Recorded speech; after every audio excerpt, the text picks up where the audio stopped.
So what gave you the idea to make this movie?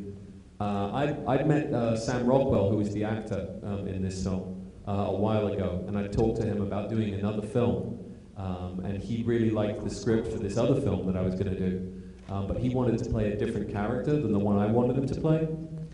So we met up, and he was trying to convince me that he could play the character, and I was trying to tell him, no, you need to play the character I want you to play. And we couldn't convince each other, but he was such an amazing actor, I really wanted to work with him.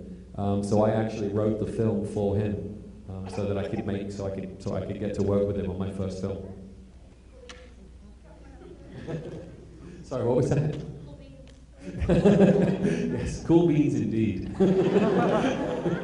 So the question is Gertie related to Hal at all from the movie 2009? As you may have noticed, being a man who may have seen the original films, there was a lot of science fiction, Silent Running and Outland, and of course 2001.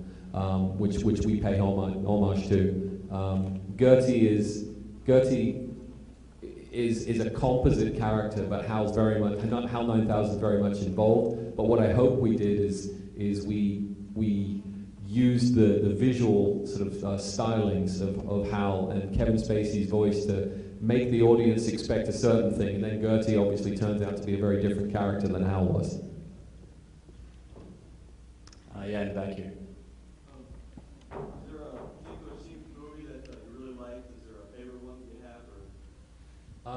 So the question is, do you have a favorite movie that maybe inspired this? Favorite scene from this movie? What scene do you think based this particular movie? I think there's a couple of different scenes that I really am proud of for different reasons. Some for technical reasons, things that we were able to achieve on an independent film budget, and then others for Sam's performance. I think the scene where he's in the vehicle and he makes his video, where he has his live video phone call with his daughter is emotionally very powerful, and I think Sam did an amazing job, and I think as is seen in the film, it's really strong and has a lot of heart.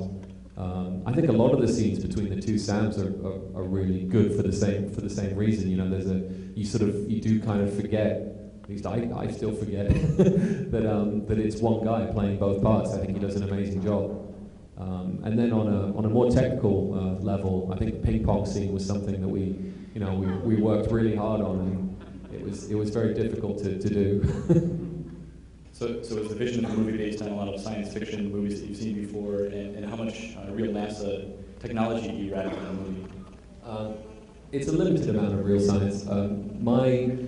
My research basically went as far as Robert Zubrin's Entering Space book, Michael Light's Full Moon lunar photography, sort of 70mm cleaned up versions of the Apollo mission lunar photography, and Daniel Dennett's work on the Cog project, which was an attempt to try to create some kind of artificial intelligence at MIT.